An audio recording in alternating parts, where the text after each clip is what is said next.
臣冒死也要谏言。那你说吧。朝中上下都在议论说您不想维持和平状态，又想出兵北漠，是因为个人喜好征战，如此是大大的消耗国力呀，皇上。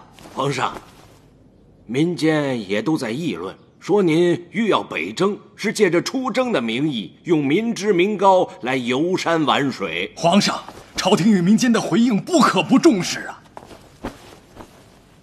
请皇上三思啊！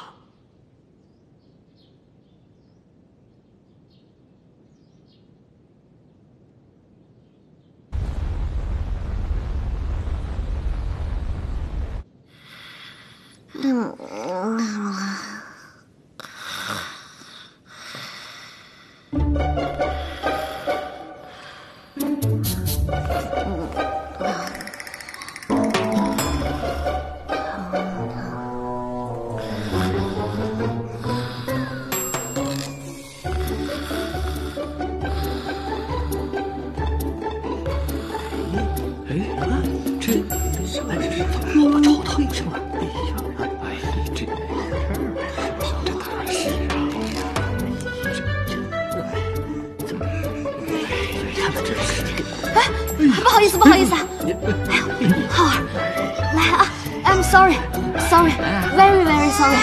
啊，不哭好，妈妈回去给你喂奶奶好不好？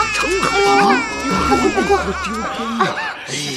成何体统！哦 ，sorry， 浩儿乖，不哭啊，回去妈妈给你喝奶奶。哦，不哭啊，乖。啊，不哭。皇上，乖。Sorry，I'm sorry，I'm very sorry。好了。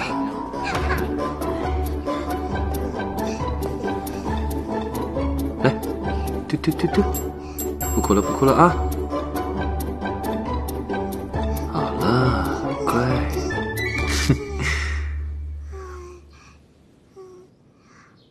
你们还有何事要说啊？皇上，这小皇子与您在一起，恐怕不妥吧？是啊，这说的是有何不妥？你们这些大臣，专揪着迂腐的规矩不放。浩儿是朕的独子，更是你们将来要辅佐的君王，他在这儿，有何不妥？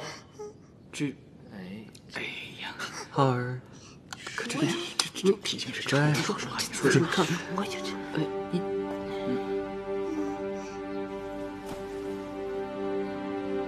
你们刚才说了那么多，朕全都听懂了。北漠对我南下边疆的滋扰，并非一朝一夕，朕一直谨记于心。对于一个国家而言，领土问题，寸土必争。我们与北漠早晚是要做一个了断的。即便他强拆了我们南下的一座房子，还是偷了一只羊，朕都要悉数讨回来。出征北漠，事关我朝前途命运，意义重大。朕心意已决，今日起，若再有人妄自议论北巡之事，必当严惩。出去，真严呐！乖。